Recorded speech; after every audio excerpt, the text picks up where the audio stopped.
Oh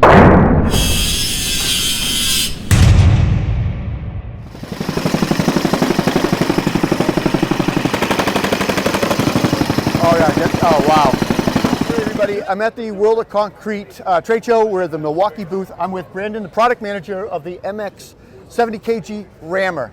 Brandon, can you, this is new. Can you kind of run us through, I'd love to do a deep dive on this and where it fits in the MX family. Yeah, you bet. So we're continuing to expand our compaction lineup. We brought the 20-inch plate compactor last year. Yep. This year we're bringing a 70 kg rammer. What's cool about our compaction products is they're full-size products, right? We're going after the heart of the market. We're really targeting to be gas replacements with a lot of these products right here. Interesting. So what's the application for a rammer versus a plate compactor? Yeah, so plate's going to be predominantly flat work. You're going to be using more granular substrates, whereas a rammer you see a lot more structural concrete, backfill around, you know, foundations, footings, retaining walls, as well as utilities. So sewer, water, trenches, you got it. Exactly. Gotcha. And so let's talk about the shape and the form. Obviously we got some decoupling here. It's a spring loaded or something. Yeah, so this is our isolators that really helps reduce hand-arm vibration and provide a better experience with the user during operation. You're going to notice that when we run it, that the operator's hands are barely moving at all. Awesome. What about the controls? What do we have here?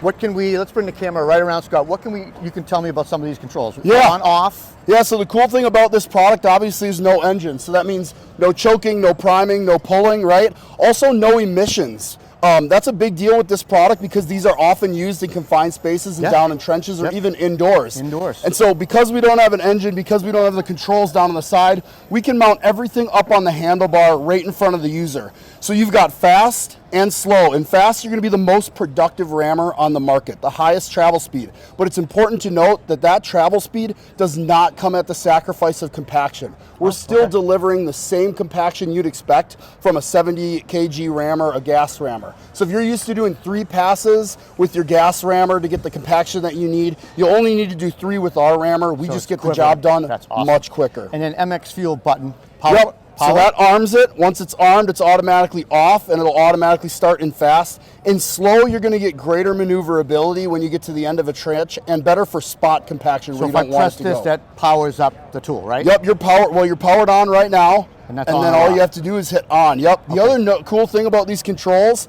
is you'll notice you can access them all without having to let go of the tool. So that's a huge advantage to users. Exactly. Yeah. What is the? It looks like you got some idiot lights here. I call them idiot lights, right? Yeah. The mechanic wrench. What are those for? So that's a maintenance reminder for you to check the oil in the bellow and potentially just check the level, add or replace. What level? Right down here, if you look at the bellow, there's going to be an eyeglass. You can check the oil level. You got it. Okay, I see it. So there's an oil 10W30 SAE oil. And the neat thing about that, that is the singular maintenance point on this entire tool. So that's the only point of maintenance. Correct. Awesome. And then tell me about the wrench. Yep. Yeah, so that's just indicating when this light comes on to service to check it. Yep. And then I see you have a 1-key thing here. So like a Bluetooth compatibility, a lockout. Tell me a little bit what you can do with 1-key. Sure. So all of our MX products, even our batteries and chargers, are on 1-key. It allows you to track and manage your products. You can add them to your inventory. Tool crib stuff. Tool cribs, you can check the location of them. And as you mentioned, you're also able to lock these tools out should they go missing. So what if someone takes it and goes 5 miles away? Can you still lock it out? Yeah, so the way 1-key works is it's Bluetooth. It's very similar to like an AirTag, right? So anyone that has the 1-key app, when this tool comes in with proximity, it'll do a handshake with that product and check in.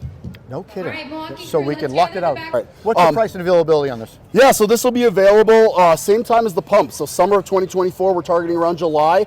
The price of this is going to be $64.99 fully kitted. This will come kitted with 2 HD 12V batteries, which are our largest battery, as well as our supercharger. The supercharger. That makes a lot of sense. Anything I'm not getting here? Yeah, runtime. Runtime, okay. So runtime on each of these HD 12V batteries is going to be 25 minutes per charge, but because of our increased travel speed, that's delivering over a 1/4 mile of compaction. And then each of those batteries recharges in less than in 65 minutes. Okay, so if I'm, so we got 2 batteries, we got 25 minutes of runtime? You got it. You get about an hour. Yep.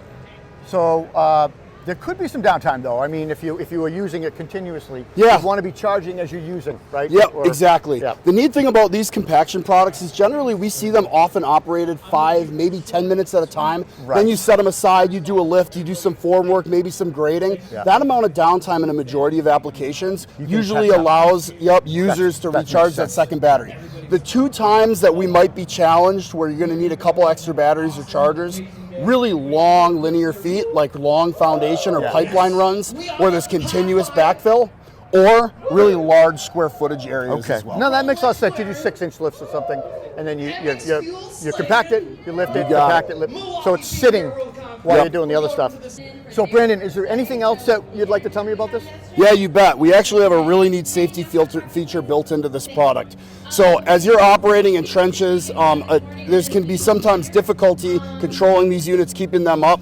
Occasionally these units will fall over. Sure. We've got a tip detect feature that will sense that and it'll automatically turn the tool Shut it off. Yep, So it creating a won't- safer environment you in can't- trenches for users. You can't turn it on laying down probably because Nope. of that sensor. Yep, and I correct. saw this. Can we lift this up with an excavator? You or bet. do This a is the stick? primary lift and strap point for the tool Nice. right here. Nice. And you got a handle down there too as well. Yep. That's pretty good. Anything else? No, we That's should run We- it. Did we cover it? We should absolutely run it. All right, let's check it out, shall we? Yeah. So here we go. It's already. We're gonna power it up. Yep. Turn it on. All We're you gonna gotta start do it is on hit fast. and start it. We'll start it on slow. You yep, think? and then on. You can go fast. Fast.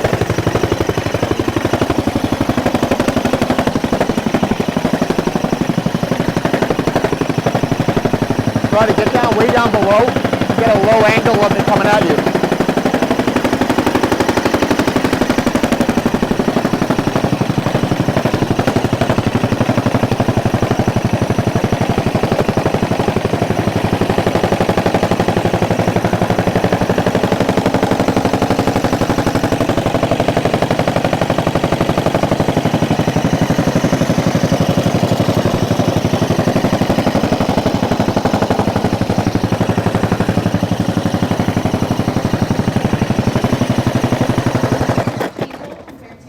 So That is cool. another neat thing.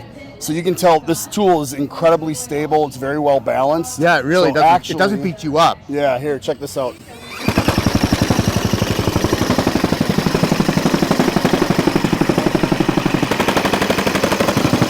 Oh yeah. Oh wow. Do that again so it's me. And then here. You ready? Yep. Oh, that is an incredible safety feature. That is really great. Wow. Well, you know what? I think this is probably the most impressive thing I've seen so far. Thank Awesome. you so much. Thank you. I appreciate your time.